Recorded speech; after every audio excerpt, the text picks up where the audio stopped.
And good morning. Thank you for all coming out this morning. Last night, we had an officer-involved shooting here in the city of Richmond. Approximately at 10:43 last night, in the 1200 block of Garber Street, RPD officers responded to a call of an armed individual. When officers arrived, that individual made a threatening and aggressive move towards officers. Officers pulled their handguns and fired back, striking the suspect. The suspect went down. He was taken into custody and transported to a local hospital where he succumbed to his injuries. No RPD officer was injured as a result of this incident. As with all officer-involved shooting incidents, the department is conducting a thorough investigation. That investigation is ongoing at this time. Now we focus on what is the best practices in some policing, and that is to communicate and be as transparent as we can in all these situations. And I thank you all for coming out and participating in that as well too. As we complete the investigation of course will be forwarded to the Commonwealth Attorney's Office for review. Following the process, it is the department's following that, the Internal Affairs Division will focus on the administrative rules for RPD for the officers. Once again, like I said, the investigation is ongoing. More information will be released at the appropriate time. We are asking that if anyone has any information about this incident to please contact the Major Crimes Division, Detective M. Young. And Detective Young's phone number is 804-646-3926. Or contact Crime Stoppers, which is 804-780-1000. Also, our P3 Tips Crime Stopper app is up and going for smartphones as well. Our prayers are with the suspect's family at this time, as well as with the officers who are going through this dramatic and traumatic incident in their careers as well. To go ahead and to try to preempt some of the questions that you may have, I will tell you that the suspect's name is not being released at this time, pending notification to the next of kin. Once that's done, we will give you that name as well too. The officers involved are Richard Redford. He has been with RPD since 2011, as well as Shannon McGarver, who has been with RPD since 2017. You're going to ask, did the suspect, was he armed? Yes, he was armed, and a gun was recovered there on the scene. So we are reviewing the body-worn cameras of the officers, as well as the footage from the security system at the home, and as well as all the other homes in the area. So I'll take questions right now. Your hands up first, sir. Thank you, Chief.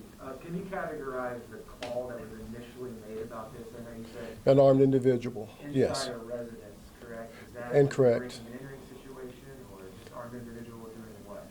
Armed individual on someone's porch. All right, and that individual stayed there. So she or the person called RPD, and we responded. Absolutely, thank you.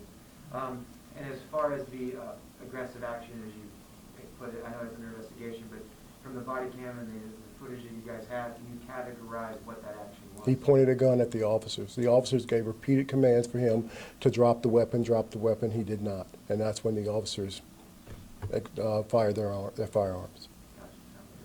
Gotcha.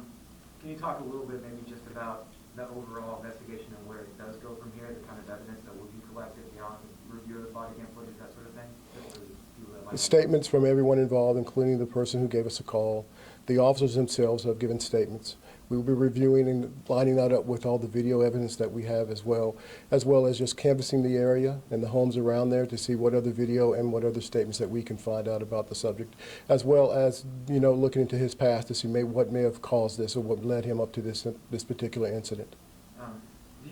Just big picture, there's been quite a few shootings over the past couple days, right? Can you kind of talk to the violence we've seen in the city over the past 7 days? This kind of unfortunately. It's actually, violence overall is down, but we have seen some shootings here, there, whatever. I didn't come prepared to make the connect and I really wouldn't know how they connect in this particular incident. Yes, ma'am. Are the two officers being put on any kind of paid leave pending the outcome of this? Administrative leave for 48 hours at this time. 48 hours, that's Yes. Okay. And then we will reevaluate after the 48 hours. Of course, we have concerns for them as well as the suspect's family and the suspect as well. It's a traumatic incident in an officer's career. It is a lot of emotions that they go through as well. We want to make sure that they are doing well. And the homeowner, that man was on her porch, no relation, she does not know him? Not at this time. That's not something that is clear. We don't believe so. And I think your hand was up and then yours. What type of gun does the suspect have? It was a handgun. I'm not going to release what kind it was at this time. But there's no connection at all to the suspect with the homeowner at this time? There's no kind of clear Explanation as to what he was doing on that porch? Not at this time. We have no idea. Was Yes, there ma'am. anyone else involved or anyone else in the immediate vicinity when this happened? No, ma'am. The homeowner was inside the home when this occurred.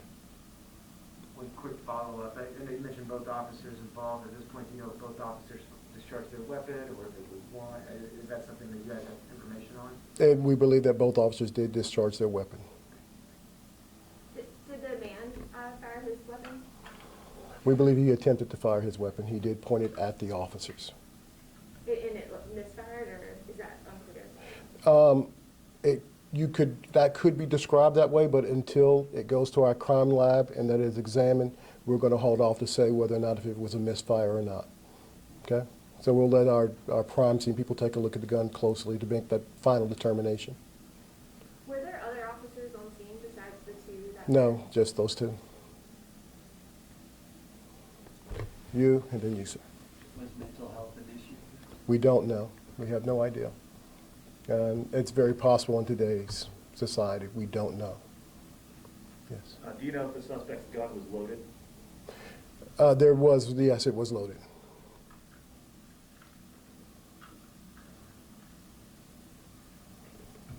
Yes, ma'am. After that 48-hour window, I mean, what happens then? I mean, what does that look like in the investigation and stuff? The investigation continues. The investigation is not put on the 48-hour timestamp.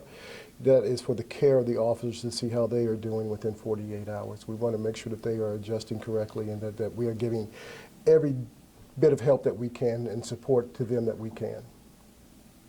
Do Okay? you happen to have the stats on how many officer-involved shootings you guys have had over the past year? Is this a rare circumstance for the department? Off the top of my head, I believe we had one last year. Nope. Actually, didn't we have one last year or was it one the year before when I first got here? No, New Year's Eve. It was right there on the book. Yeah, so none last year. So New Year's Eve 2020 was the last. Yes, yeah. So that was right there on the board. But so that's the one I was thinking of. Thank you, Major Edwards. Yes, sir.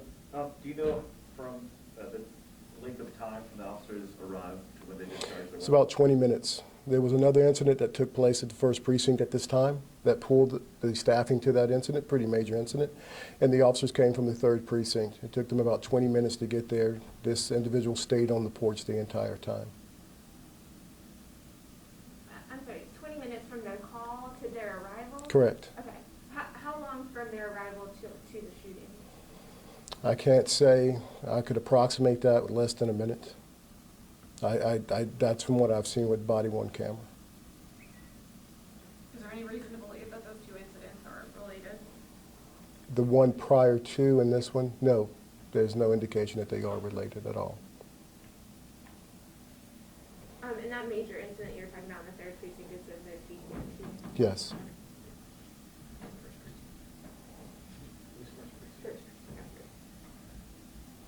I will finish up by saying this and being as bold to say that incidents like this seem to be happening all over the country towards officers. This gentleman seemed to have did something that precipitated a call to the police, that precipitated a 911 call, and became aggressive upon the officers getting there. You may even call it an ambush. It's very possible, but we have no idea right now exactly what his actions were, but we do know that his aggression went up upon the officer's arrival. Okay? Any other questions? All right. Our thoughts and prayers are with the deceased family as well as with our officers. Thank you.